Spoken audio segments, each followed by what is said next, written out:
What's up, everybody? Welcome back to Post-Match Panic, where two new fans are talking wrestling. And we are talking about Saturday night's main event. Oh man, was it a good one. Let's get into it.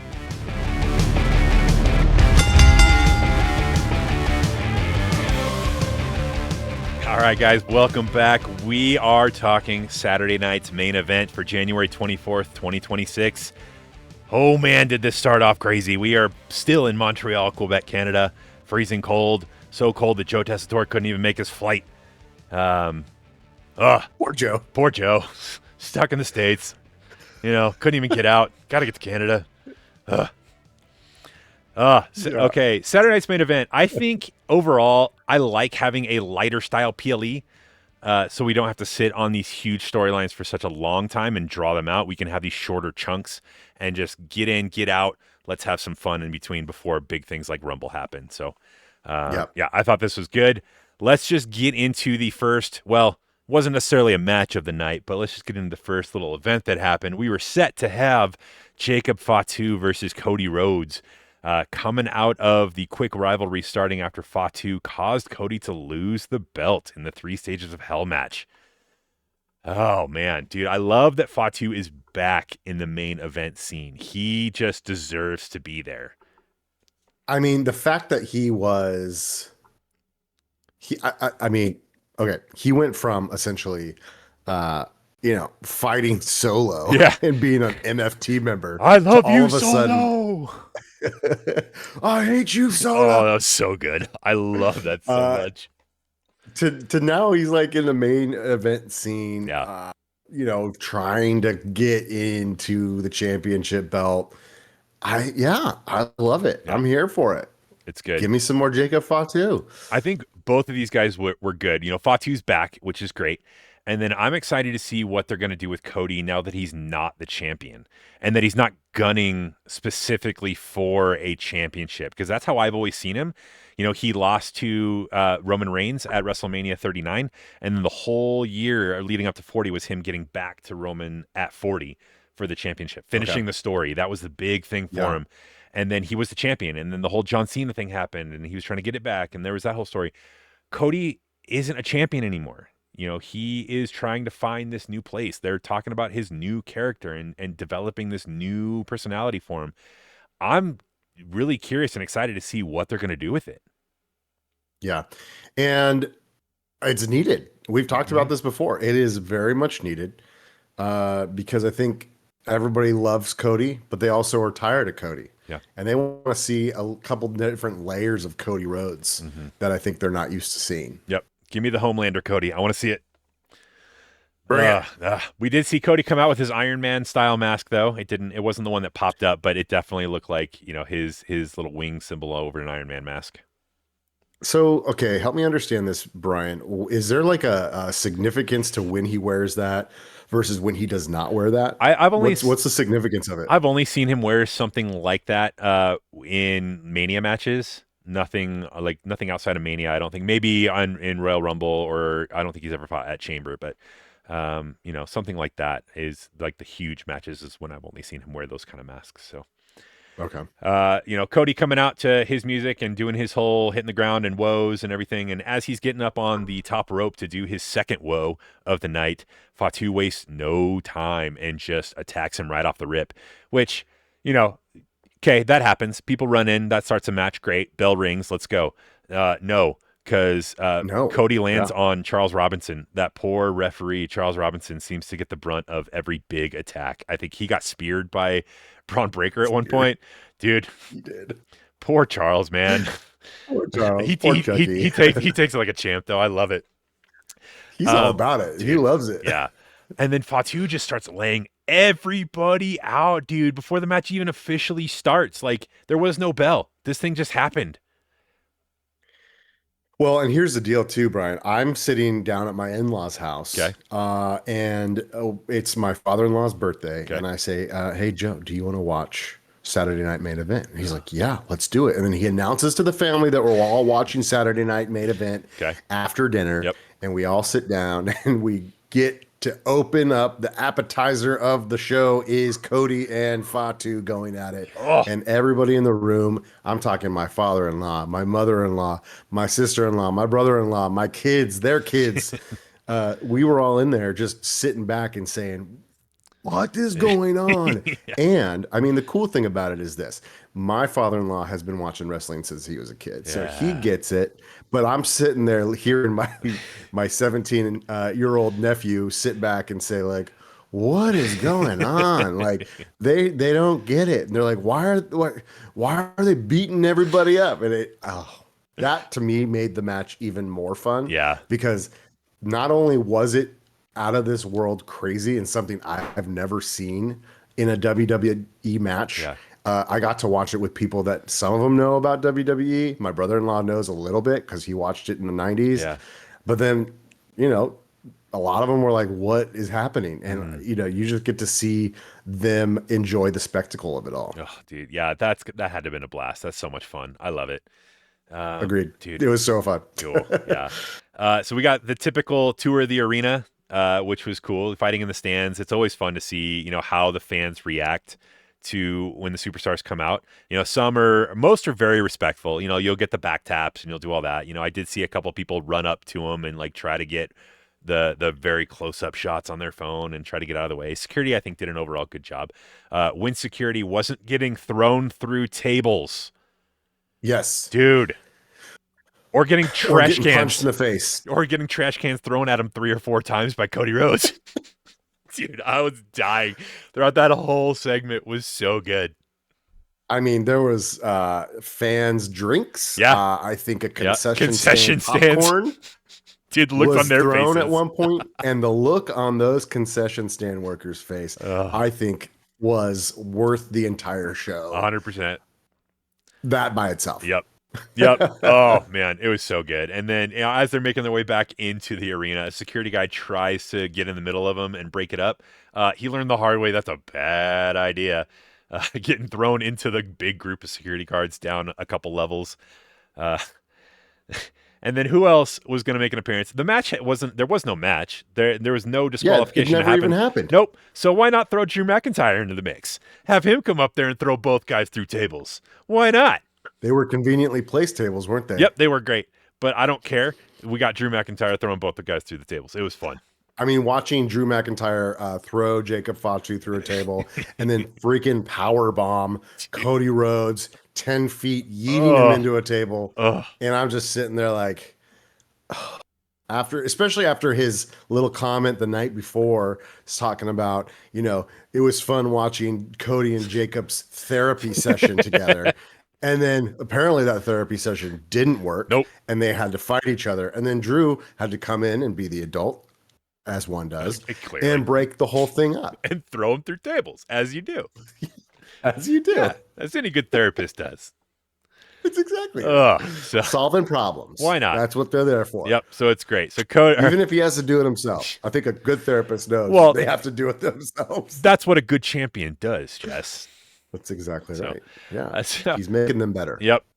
So McIntyre throws both guys through tables and walks himself down to the ring, and the brawl ends there. So no actual match did take place, as we were saying. These two will have their match at some point. Either next week they're going to do something. It could be at Rumble. I think these two are going to end up in a cage at some point. We will see. I want to see. I don't want to see steel cage. I want to see Hell in a Cell. I don't want to see any walking out the doors. I don't want to see any escaping. I want Hell in a Cell. Give me all the weapons. Let's do it. I want to see, Undertaker, Mick Foley levels of Hell in a Cell. Yeah. And I think they want to give it to us as well. Yeah. So it would be a good way to change Cody's character and making him hardcore doing it this way. Yep. So, do it. Yep. Do it, Triple H. Do it. Let's go. Do it, Road Dogg. Come on. Hey, now. Let's go. So great way to open up the show. What we thought was going to be a match ended up being a brawl, which is great. Really fun. Moving on to our next. Go ahead. Do you want to say anything more before we move on? I don't. I just. Okay. It was so fun. It was fun. It was good. Yep. All right, our next match was the Women's Tag Team Championship match. Io Sky and Rhea Ripley versus Liv Morgan and Roxanne Perez. Do you want to give your initial? Ooh, you're clapping. You're clapping. What is going I on? gotta give credit. I gotta give credit where credit's due, Yep. Brian. Okay. Okay. Let's Like, hear it. here's the deal. I am the first person that will tell you that I think the women's tag team circuit, whatever you want to call this, is the most boring time in WWE watching outside of the MFTs and the White Sixes. But this match, Yeah. it felt Right. different. Felt right. I don't know exactly why, dude, but it felt different to me. Yeah. And I sat back and I said to myself, this is the way it's supposed to be. Okay. And again, I'm also a little frustrated because I don't know why that's the case. And I want to know why that's the case, but I don't, outside of the fact that obviously you have a lot of experienced people fighting each other. But at the same time, neither team has spent much time tagging together. So it was a lot of just different things happening at the same time, but there was something about that match that worked. I want to know what your thoughts are. Yeah. So yes, I agree with you. That match was, I think, one of the best of the night, really, in my opinion. I think it was. All of these as individuals are great, are awesome. And I think that's where your disconnect may be, because you are such a Rhea fan, is that you've said it, that you feel like she's getting buried in the tag, that you want to see her featured more, which makes sense. That totally makes sense. But I think the feud between Rhea and Liv has gone on for years. They have so much history, and I think them leading that and bringing that into this match is what elevated it. We said that when Liv came back, it's crazy how just Liv coming back elevated the entire women's division, whether it was individuals or tag. Just Liv coming back just brings this aura. She has this aura about her that just elevates everybody. And I think teaming her up with Roxanne Perez is a great move, because I've said it, Roxy is like a little Liv. She is Liv's prodigy. That's Roxanne is the prodigy. She is Liv's prodigy, I think. So, having those two together fits really well. Having that history with Rhea fits very well. Rhea and Io, they have their whole individual feud. They seem to be best friends now.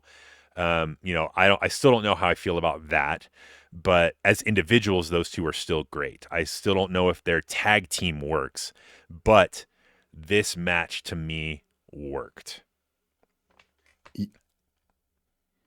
Yeah, but I still don't know why. I don't either. Outside of the fact that maybe Rhea and Liv literally carried it. It's possible. I mean, I think there were a lot of individual moves that happened during the match that went really well. Io with her bullet train attacks and over the moonsaults. They had really good segments where Roxanne blocking with her feet up in there. Roxanne with her pop rocks is always really great. I think individually they had a lot of moves. You don't see a lot of double teams really. You kind of get a little bit. We did see that at the end with Rhea hitting the Riptide with the code breaker on Io with Io. So there's a little bit of that, but I just think going back to Rhea or Roxanne and Liv, these two, they are so alike. I wrote in my notes that Roxanne is a mini Liv, and I was saying like she's the prodigy. I think that's why they work. It doesn't hurt that they're both really high on the hot crazy scale. So totally. I think that adds a bit of an element to it. Even my wife, like last night, as both Liv and Roxanne were doing their windmills of doom and screaming at whoever it was, my wife looks at the screen. She goes, "That is one crazy lady." That's a crazy lady. Because Roxanne little scream swings. That's what I was. I don't know if there a name for them. No, I just call it the windmill of doom. Like, what? Because I was like, what is these scream swings? Yeah. I'm like, it sounds like my daughter going after somebody that she like stole her, fruit bar or something. Yeah. It's good. Yeah, dude. This match I think stole the show for me. I mean, we'll talk about the other two matches, but I think this match was, the best of the night. It's good. It's good. It's so good. It's good. And I really appreciate that the Riptide was only used once. Yeah, And it's the thing that successfully. kind of ended the match. Yeah, Yeah. yeah, So finisher actually finished instead of it being a almost finisher. Like things have been for almost since I've been watching. yeah, I'm like, how is it a finisher if it doesn't finish? yeah. We did see uh the double team that I was talking about earlier, the Riptide into the over the moonsault. So there was a little bit of a double team. So, but right before the 3 count, we did see Raquel Rodriguez jump in there to pull Rhea off the ref, or Rhea onto the ref, knocking the ref down. So, Yeah. we didn't get the 3 count when we should have, which, now that the ref's out, everything's legal. The ref didn't see it; it didn't Yeah. happen. So Raquel gets in there and Yep. starts laying waste. And then who decides to show up? La Primera, who is Sans Boots. Sounds boot. Sans boots, no boot. Her ankle seems to be better, even though after that wailing from Raquel, it seems to be good to go. So, I said it before. I'll say it again. I don't think she was ever hurt. yeah, well, I don't know. Who knows? I think she's Seth Rollins that ish. Whoa, tough words, hard takes. We'll see it. I mean, we're gonna see it. I mean, she's obviously cleared in some regard. I didn't see any sort of brace or tape at all. So, we'll see Vaquer and Raquel at some point after all of this. But yeah, I think it was a great first official match of the night. It was good. Rhea and Io ended up retaining, and then they Yep. will fight Julia and Kiana James at the Yep. Royal Rumble. So It's gonna be interesting. it's But gonna be yeah, good. I think that is definitely you know, reignited my interest in the tag team. And I hope it continues to be interesting and not lame like it has been for a very long time. Sorry, I think I said Julia and Kiana James. That's right, Julia and Kiana James. I think we may have said the wrong when we recorded our SmackDown show. I think I said Nia and Lash won that match. That's what I said. Oh, I'm I don't wrong. remember. I don't know. That was last night. I don't know. So clearly I was wrong. If that's what I said, but it is Julia and Kiana James, who Okay. are the number 1 contenders that will go against Rio. So. All right, moving on. A match that we were both excited about: AJ Styles versus Shinsuke Nakamura. These two, I guess they had a big rivalry a while back, maybe in Japan before AJ officially came to WWE. I'm not sure. It's not anything I've Yeah. been able to see. So, with how much they've talked about AJ, I would have thought that he was with the company longer than 10 years. Yeah, I knew he had been a part of a lot of other promotions before WWE. Okay. But that he was kind of a hot commodity coming in. That's kind of what I've heard. Okay. Again, I don't know. Wasn't he with I'm AEW just for a hearing while? this. I don't think he ever Huh. was because he's been with WWE the last 10 years, Yeah. right? Yeah, but I don't know. AEW's only been around for like Oh, really? 6 or 7 years. Okay. All right. Well, I think, both these guys are always fun to watch. I love seeing AJ in the ring. I wish I would have seen him more in the past 10 years rather than, when he's starting his retirement tour. And Shinsuke is always a good time. He hasn't been around a lot lately, but the times that I've seen him, I think I said it where he had a huge rivalry with Seth Rollins a couple years back, which is very fun to watch.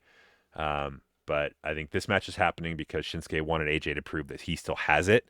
If he does end up losing to Gunther at the Rumble, because the stipulation is if AJ loses to Gunther next week, he's done. His career's He's done. He's done.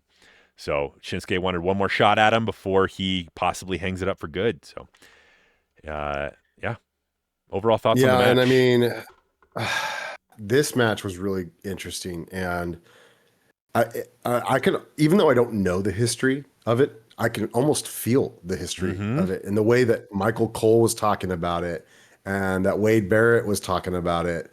I felt the weight behind what was happening in the ring, and these guys battled for like what felt like 45 minutes. Yeah. And you could just tell they were gassed. Well, And I mean, they both took some big hits. I mean, at one point, Shinsuke took AJ's knee, and everybody in the room that I was watching with were all like, "Whoa!" Yeah. Just taken aback by the fact that that actually landed, and then they showed the replay of it, and you're just like, did uh did AJ just Jake Paul Shinsuke's chin? Is that what just happened?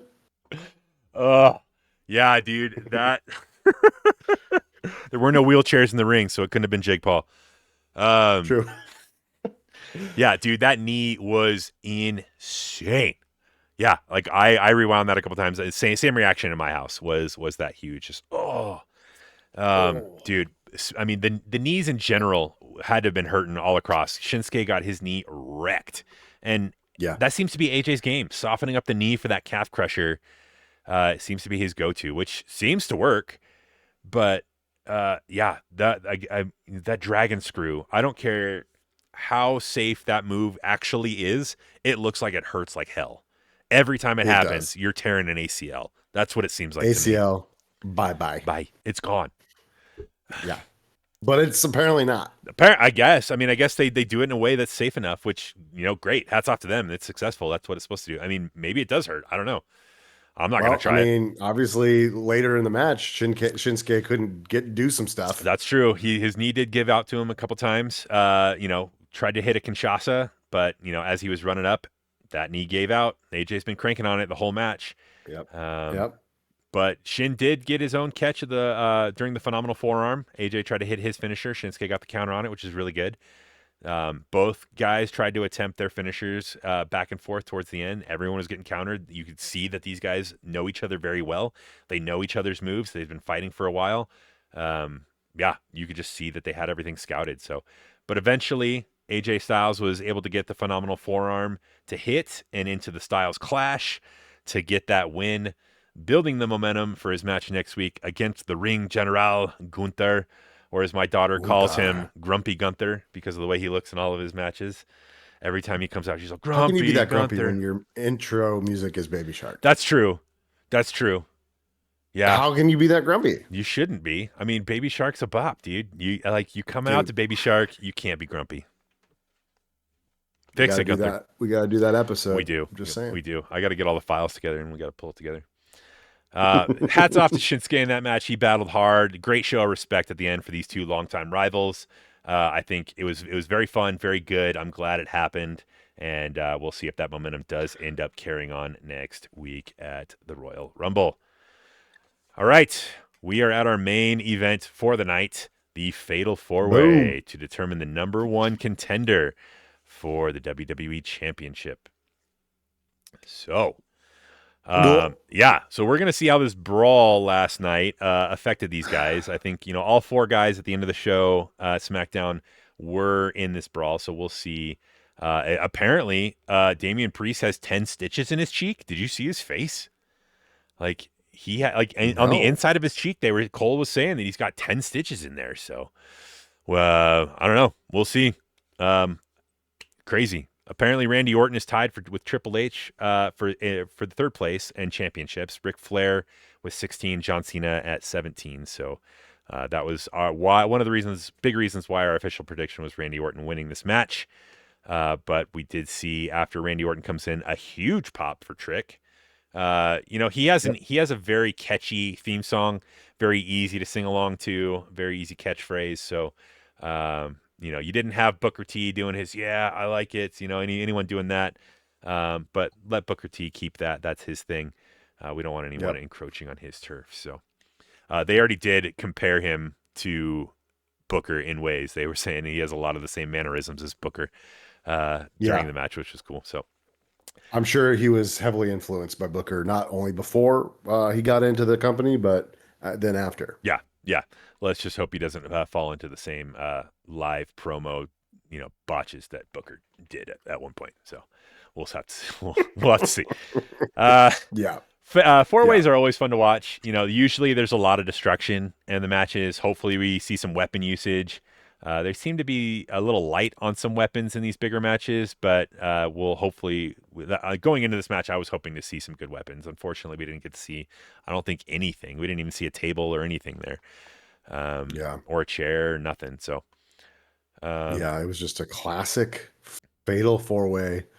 Yeah, just a way for them to fight outside the ring and for Randy Orton to throw everybody onto the announce table. So, Yeah, multiple times. multiple times. Yeah, I think that was the big How thing. many times did Trick get it? 3? Trick got it. Yeah, at least 3. Everyone got it at least once. Um, it was good. Uh, I I wrote in my notes here. They seem to be featuring a lot of Sami and Randy in this match, which led me to believe that, Randy was going to be the one to win against Sami. I did not expect to see what we saw at the end. But before we get to that, there were a lot of really good moves in this match. Mm-hmm. There was a lot of, we got to see a lot of power slams. We got to see a lot of big blue thunder bombs, a lot of haluva kicks.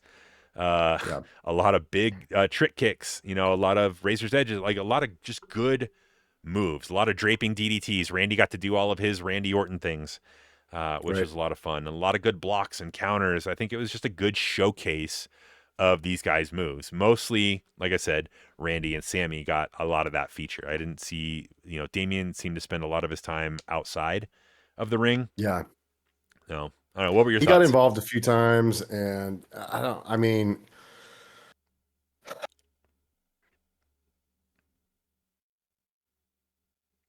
yeah. Yeah. I mean, I feel like there's so much to say about this match, and so much of it doesn't make any sense to me. So, and I guess we can spoil it at this point. Yeah. But yeah, obviously, Sami wins. Yep. He gets the kick on the haluva kick. The hell of a kick, the haluva kick.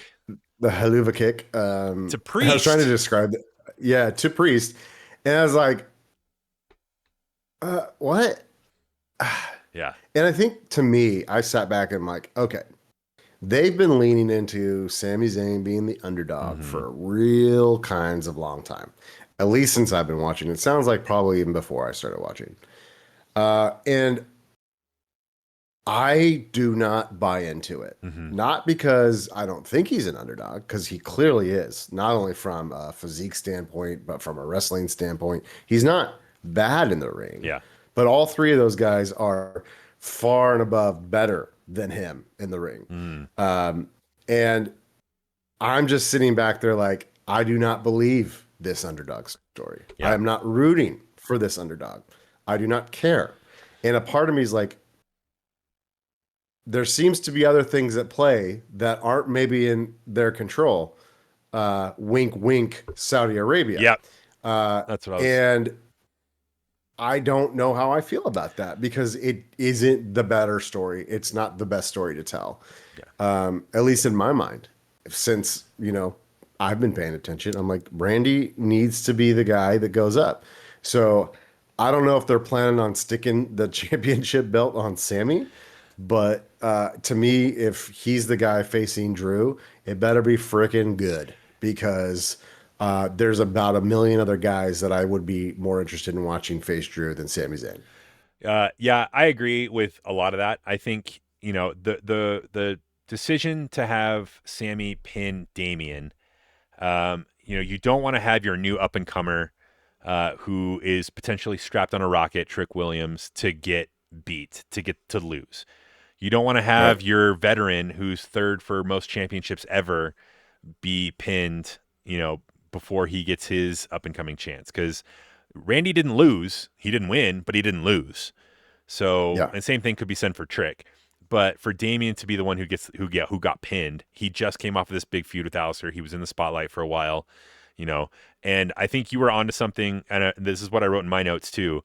Sami was the hometown boy in Canada, so it makes sense for him to get the win there. But I think the bigger story is Sami is extremely popular in Saudi Arabia. And where is the Royal Rumble match this year? Saudi Arabia. That's where this match against Drew is going to happen. So I think having your big company heel champion, your ultimate heel, not Gunther heel, but like you have, in our opinion, the best heel in the company right now, going up against one of the most liked people in Saudi Arabia, Sami Zayn, it gives that dichotomy that I think will play really well once we get to the arena next week. So, yeah. Well, I hope it's good, because at this point I'm not excited about that match at all. Yeah. Unless it's going to be a straight up squash, and I hope it lasts 3 minutes. I I don't think it's going to get that bad. I mean, we do know that Drew has never lost to Sami, and they keep hyping that up. So, you know, So he's going to lose to Sami. it could be. It's possible. Or we could just keep, you know, pushing him down the ladder and keep punching him down and all of this and like keep building that underdog story, which is what I feel like they did 2 years ago when Sami was trying to get the Intercontinental Championship away from Gunther, which he did end up doing at WrestleMania 40. So I don't know. It'll be interesting to see. Again, yeah, I think this was probably, you know, all of the matches on this card were good. I think this was, if I had to pick a weakest match,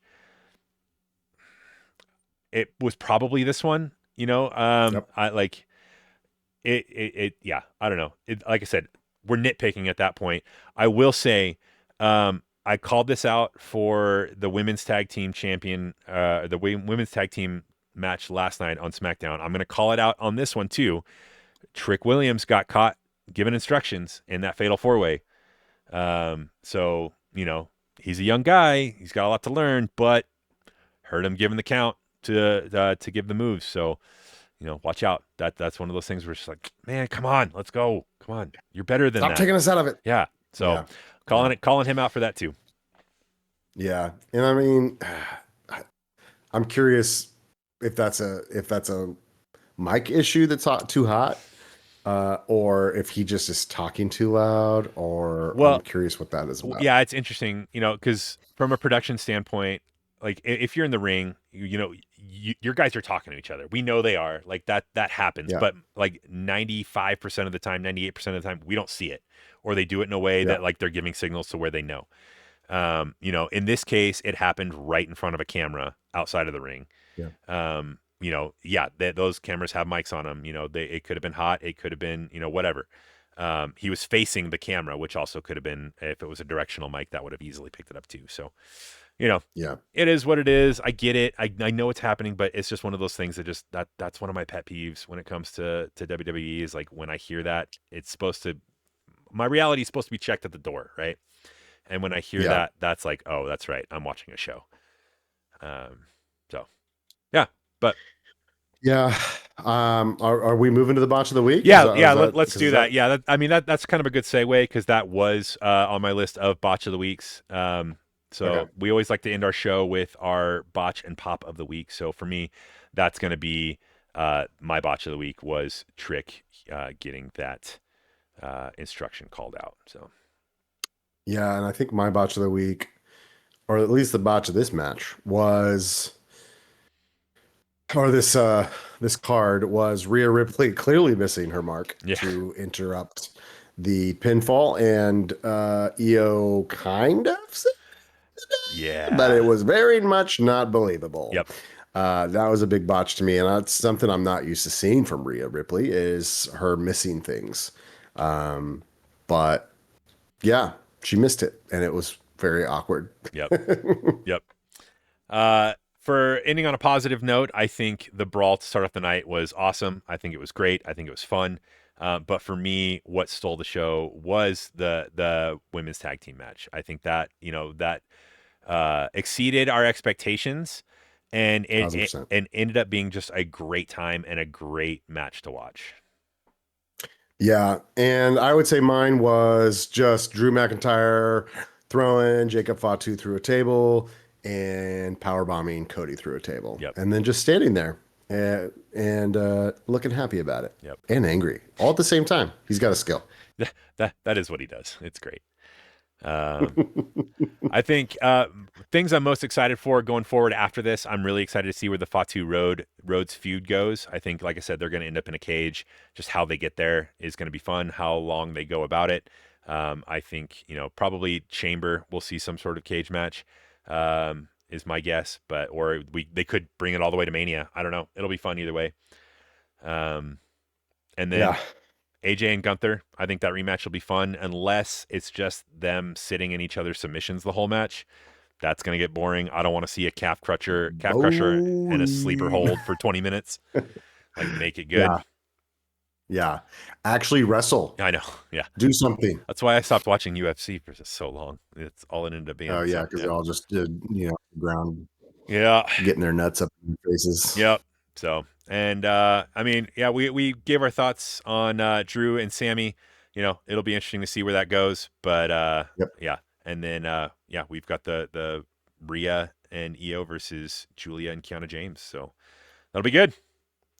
It's gonna be interesting. All right, man. Why don't Well, you? I think that's go ahead. No, I was gonna say go ahead and send us out.